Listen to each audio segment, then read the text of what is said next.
Bienvenidos al informativo de Magnífica TV, dedicado a ofrecer las noticias más relevantes de la Iglesia. Es miércoles 6 de septiembre del 2023 y estos son nuestros titulares. El Papa ha visitado Mongolia para alentar a la pequeña comunidad católica y para dar un impulso al proceso de paz que busca poner fin a la guerra en Ucrania. El Papa ha anunciado que el 4 de octubre publicará la segunda parte de la encíclica Laudato Si, sobre el cuidado de la naturaleza. El director de la revista Civiltà Católica, el jesuita Antonio Spadaro, ha publicado un artículo en el que afirma que Jesús era un rígido sin misericordia. Un arzobispo brasileño ha dado la comunión públicamente al líder de los musulmanes y ha justificado su acción ante las críticas recibidas. Una amplia mayoría de los sacerdotes anglicanos de Inglaterra están a favor de todo lo que quiere imponer la Agenda 2030 en cuestión de ideología de género. La visita del Papa a Mongolia, concluida el domingo, ha servido para alentar a la pequeña comunidad católica e impulsar el proceso de paz en Ucrania. Tras un primer día de descanso en tierras mongolas, llegó el viernes por la mañana, el Papa comenzó el sábado 2 de septiembre con su agenda oficial con un encuentro con las autoridades, la sociedad civil y el cuerpo diplomático del país asiático. En su primer discurso ante las autoridades políticas, el Papa celebró el rol activo de la pequeña comunidad católica. Para ustedes, dijo, fue casi natural llegar a la libertad de pensamiento y de religión, sancionada en vuestra actual Constitución, que ha superado la ideología sin derramamiento de sangre, la ideología atea que se creía obligada a extirpar el sentimiento religioso, considerándolo un freno al desarrollo.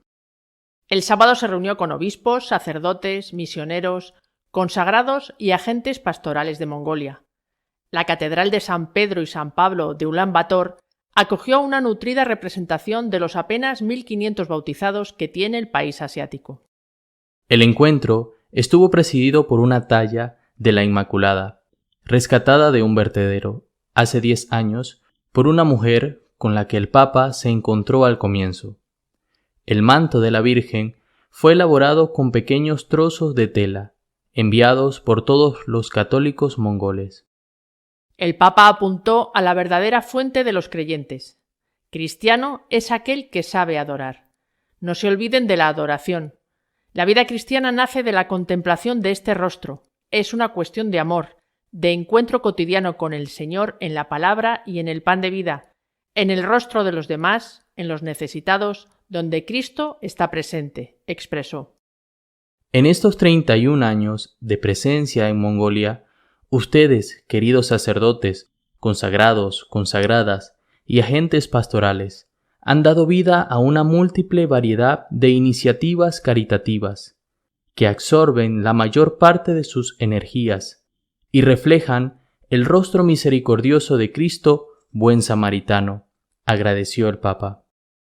Sin embargo, advirtió de que esto podría convertirse en un trabajo que corre el riesgo de quedar en una estéril prestación de servicios, en un sucederse de tareas que se deben hacer, pero que terminan por no transmitir nada más que cansancio y frustración.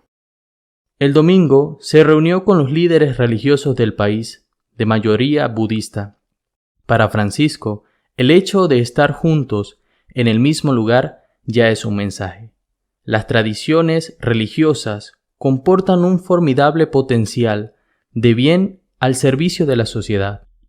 Si quien tiene la responsabilidad de las naciones eligiera el camino del encuentro y del diálogo con los demás, contribuiría de manera determinante a poner fin a los conflictos. Después celebró la Santa Misa con la comunidad católica, a la que asistieron muchos no católicos. Todos somos nómadas de Dios en busca de la felicidad, dijo el Papa, para añadir que solo Cristo es quien nos da el agua viva que sacia nuestra sed. El Papa dirigió mensajes a Rusia y China, vecinos de Mongolia, en un intento de mediar para que acabe la guerra en Ucrania. El lunes, el pontífice regresó a Roma.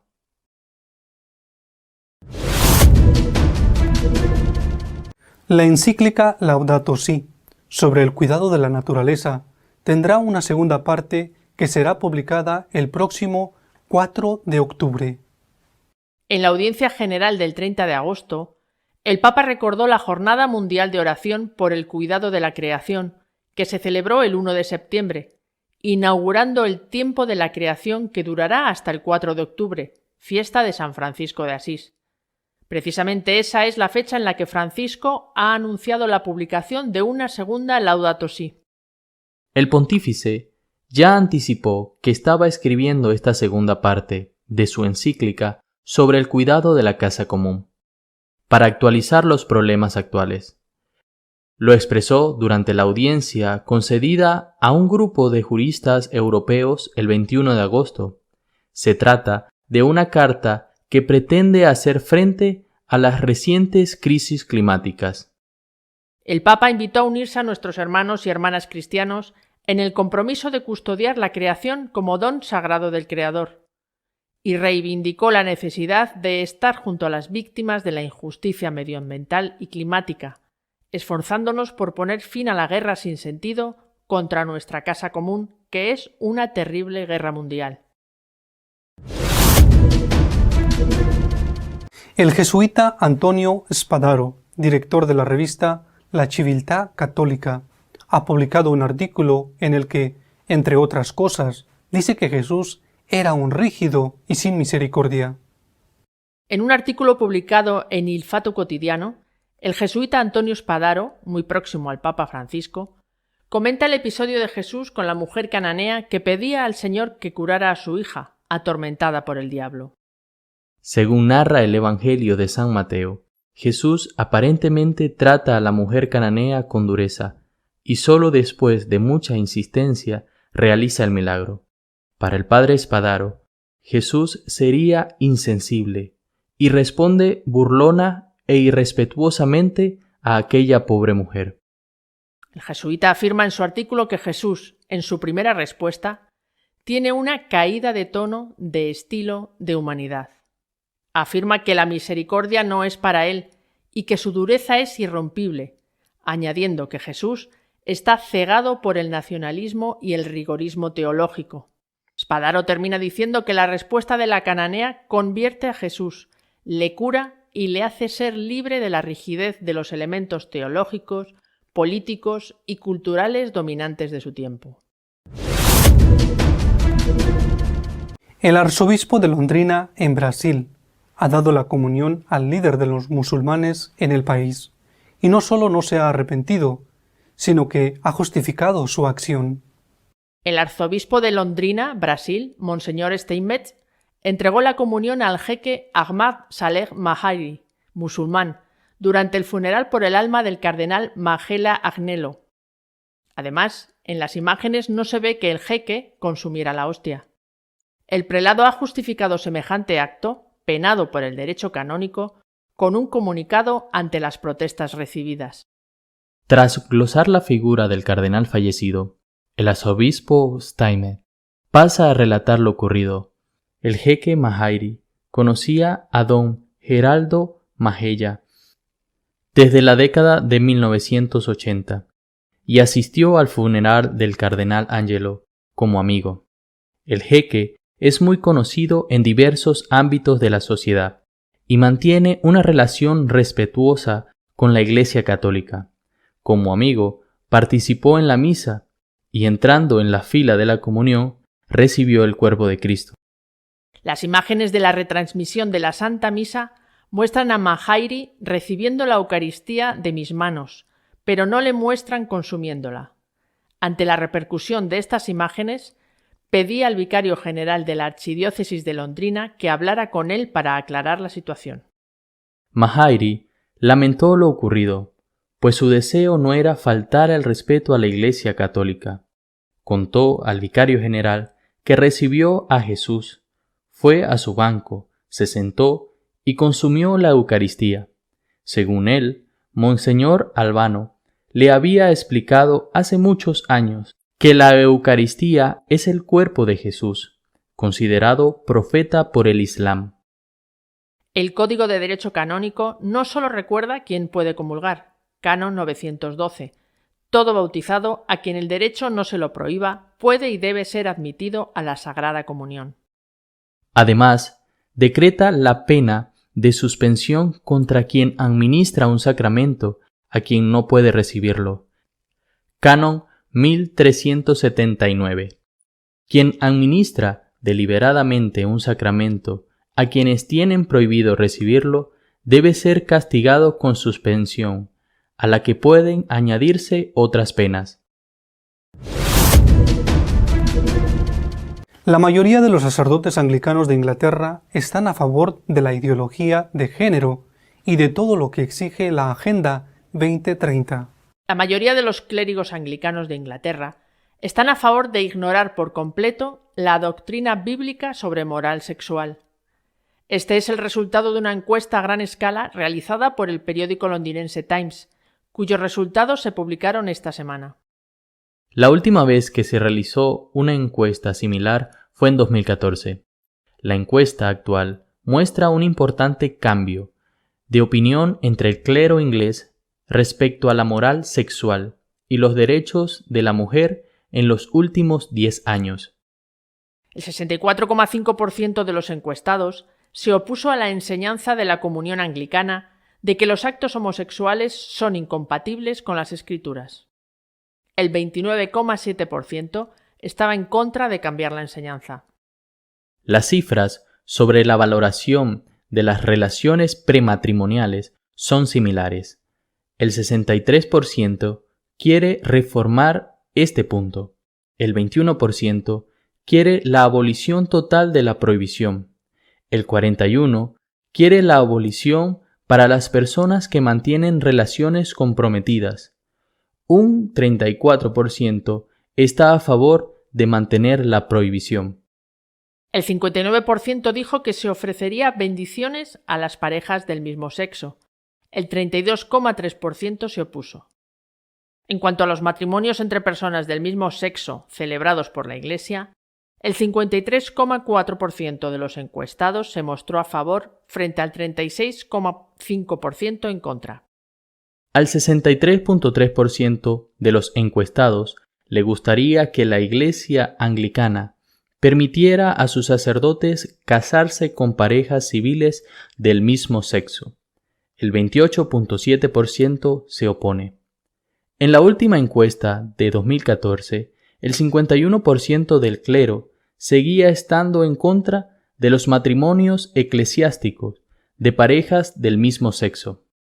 Las mujeres pueden ser sacerdotes en la Iglesia de Inglaterra, pero las parroquias tienen la opción de rechazarlas como ministras.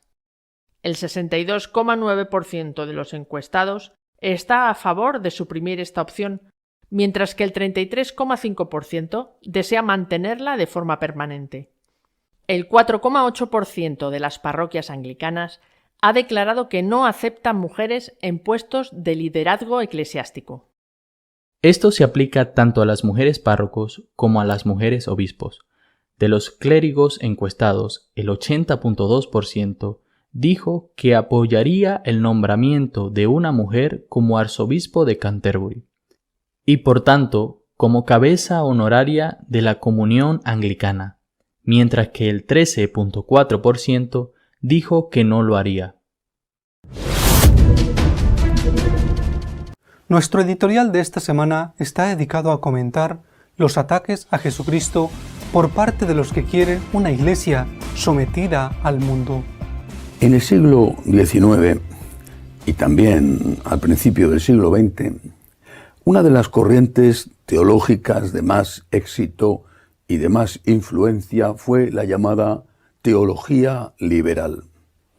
Tenían como objetivo hacer compatible la fe cristiana con el mundo moderno. Nacida, desarrollada sobre todo en el seno del protestantismo alemán, se dedicaron a destruir todo lo que supusiera un dogma y a eliminar aquello que tuviera algún carácter sobrenatural, por ejemplo, los milagros. Estos teólogos liberales, algunos de los cuales los más famosos fueron Reimarus, Lessing, Schleiermacher, Baur, también el biblista Strauss. Estos teólogos liberales, con el objetivo de hacer digestible lo que iba a quedar del cristianismo al mundo moderno, llegaron a la conclusión de que, como he dicho, todo lo sobrenatural era mítico, era inventado, y que por lo tanto los evangelios no tenían rigor histórico. Y eso impedía acceder a la figura auténtica de Jesús. ¿Quién era Jesús? Esta teología liberal fue también contestada dentro de la propia teología protestante. El más importante de sus adversarios fue el teólogo calvinista suizo Karl Barth. Él vuelve a poner de relieve la importancia de la palabra.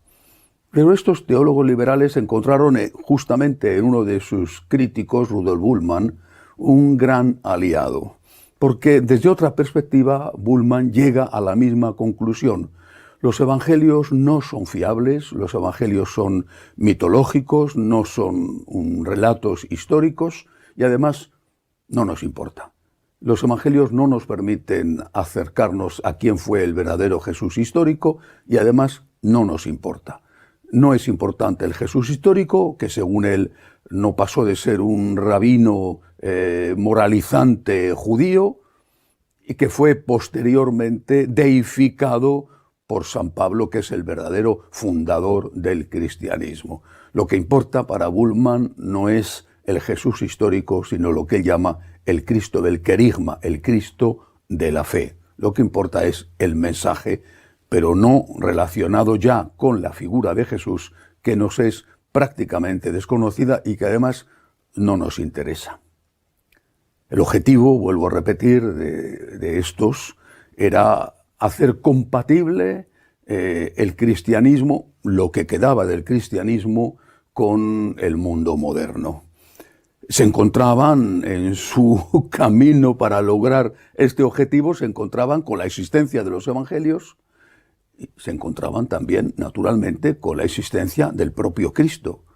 Y por eso decidieron eliminar a Cristo y lanzar la sospecha sobre su historicidad o, en cualquier caso, sobre su divinidad. Cristo les molestaba y había que acabar con él. Viendo esto, uno se da cuenta de que no hay nada nuevo bajo el sol, porque esto es exactamente lo que está pasando en este momento, pero ahora ya no dentro de la iglesia o comunidad eclesial luterana y calvinista, sino dentro de la iglesia católica. Es lo mismo.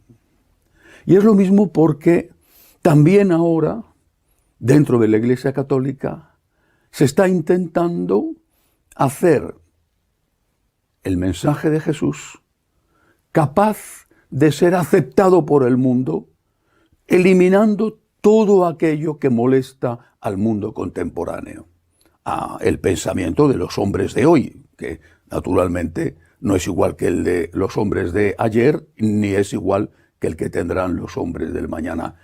La Iglesia tiene que adaptarse al mundo. Este es el objetivo de tantos eclesiásticos hoy. Es igual, el mismo objetivo que el de los teólogos protestantes liberales del siglo XIX. Y llegan a la misma conclusión. Les estorba Jesucristo, les estorba el Jesús histórico, les estorban los evangelios. Y entonces lo que concluyen es que no pueden decir que Jesucristo no existió porque la teología liberal fue posteriormente criticada, no me refiero solo por Karl Barth, sino por la teoría, el estudio de las formas, el estudio lingüístico, la autenticidad de aquellos milagros y aquellos hechos que confesarlos resultaban contrarios a los intereses del que los contaba, como por ejemplo el gran milagro, la resurrección, como no pueden negar eso, lo que dicen es que Jesús estuvo influido culturalmente por su época. Y llegan al extremo de lo que ha escrito esta semana un religioso, por desgracia, porque perjudica al Papa, muy próximo al Papa Francisco, y un religioso cuya congregación lleva en su nombre el dulce nombre de Jesús. Este religioso, comentando el pasaje del viaje de nuestro Señor a la tierra de Fenicia, Tiro, Sidón, el pasaje de la mujer cananea que acude a pedirle el milagro para la curación de su hija, con la respuesta de Jesús, la primera respuesta que le da Jesús a esta mujer, comparándola con los perritos, los cachorritos que están comiendo de lo que cae de la mesa de los amos. Este religioso dice, entre otras cosas, esto de Jesús. Tiene nuestro Señor una caída de tono, de estilo, de humanidad. Afirma este religioso que la misericordia no es para él, que su dureza es irrompible, añadiendo que Jesús está cegado por el rigorismo teológico. Y termina diciendo que la respuesta de la cananea convierte, usa esta palabra, convierte a Jesús, le cura, palabras de él, y le hace, palabras de él, ser libre de la rigidez de los elementos teológicos, políticos y culturales dominantes de su tiempo. Para mí, desde luego, esto es una blasfemia. Y esto implica, aunque no se diga abiertamente, negar la divinidad de Jesucristo. ¿Y por qué? ¿Cómo puede ser Dios alguien que tiene que convertirse? ¿Cómo puede ser Dios, y ni siquiera un ejemplo de ser humano, alguien cuya dureza es irrompible? ¿Alguien cegado por el rigorismo teológico? ¿Cómo puede ser palabra de Dios y enseñanza de Dios lo que procede de alguien que no es libre de la rigidez de los elementos teológicos, políticos y culturales dominantes de su tiempo? También esta semana una influyente religiosa ha dicho que si Jesús no aceptó el sacerdocio femenino era porque estaba influido por la cultura de su época. Es verdad que en Israel no había sacerdotisas, pero las había en el mundo romano y en el mundo griego. Es decir, estos no matan a Jesús como los teólogos liberales diciendo que no existió, que es un mito, una leyenda, o que lo que existió, vaya usted a saber porque no podemos conocerlo, y como mucho era un rabino judío que después fue divinizado por San Pablo, el verdadero fundador del cristianismo. No dicen esto. Eso ya está desautorizado por los estudios bíblicos. Dicen que está influido por su época y que por lo tanto, como está influido por su época, sus enseñanzas pueden ser fruto de esa época y debido a esto no tienen que ser escuchadas ni seguidas, porque no es una enseñanza que viene de Dios, sino que viene del rigorismo, según ellos, rigorismo judío. Claro que no les importa porque tienen un objetivo marcado, un objetivo que buscan, que es hacer el cristianismo adaptable y adoptable por el mundo. No les importa el hecho de que los judíos, por ejemplo, tuvieran el divorcio o incluso el repudio y Jesús lo rechazara. No les importa, esas son minucias y tonterías. Ahí se ve que Cristo no está influido por su cultura, pero eso no les importa. Ellos tienen un objetivo, y su objetivo es hacer el cristianismo dócil al mundo, sumiso a lo que exige el mundo, y llegan al extremo de insultar a Jesucristo, no solamente diciendo que era alguien sometido a la cultura de su tiempo, al menos en algunas cosas. Cada uno después decidirá naturalmente en qué cosas, es decir, en aquellas que le moleste a él. En eso Jesucristo no es un maestro, porque en eso Jesucristo está sometido a la cultura de su época, sino que llegan incluso a decir que nuestro Señor era un pecador que tenía necesidad de convertirse, porque naturalmente solamente tienen necesidad de convertirse los pecadores. A ver, si no has hecho nada malo, ¿de qué te tienes que convertir? ¿De algo que has obrado mal, pero sin ser consciente de que obrabas mal? ¿Y eso es compatible con la idea y con la fe de que Jesucristo es Dios? Va a tener razón Dostoyevski cuando escribe aquel fragmento de los hermanos Karamazov de El Gran Inquisidor. Va a tener razón. Lo que pasa es que ahora no hace falta que vuelva Jesucristo al mundo, como imagina Dostoyevski que ocurriría. No hace falta que vuelva Jesucristo al mundo para que le maten, porque negar su divinidad, negar que la divinidad de Jesús está desde el punto de vista intelectual, por encima de su humanidad, y que sus palabras son siempre, desde el principio hasta el final, palabras de Dios y no el fruto de una educación rigorista de la que él tiene que despojarse y que le ayuda una mujer pagana a despojarse de ella. Negar su divinidad es matar a Jesús. Negar su divinidad implica decirnos que el que ha muerto no es el Redentor, porque hay tantos hombres inocentes que mueren incluso de forma todavía más cruel de la que murió Cristo. Negar su divinidad implica que tampoco hay resurrección y que no hay vida eterna.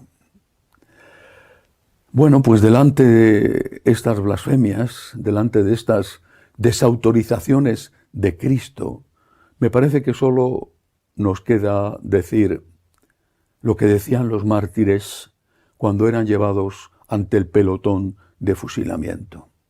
Aquellos religiosos, españoles, mexicanos, o los que se enfrentaron con Hitler en Polonia, en Alemania, en Holanda, aquellos que han sido ya declarados mártires o que lo serán, y que delante de la muerte se atrevían a decir: «Viva Cristo Rey». Eso es lo que en este momento oscuro de nuestra historia tenemos que volver a decir. Creo en Cristo, creo en su divinidad, creo en su humanidad, y creo que sus palabras, desde la primera a la última, sus hechos, desde el primero al último, son palabras de Dios, y sus enseñanzas son enseñanzas de Dios. Hasta la semana que viene, si Dios quiere. Si quieres mantenerte al tanto de lo que va sucediendo en la Iglesia, lo puedes hacer en nuestra página web www.católicosonline.org. Hasta la semana que viene, si Dios quiere.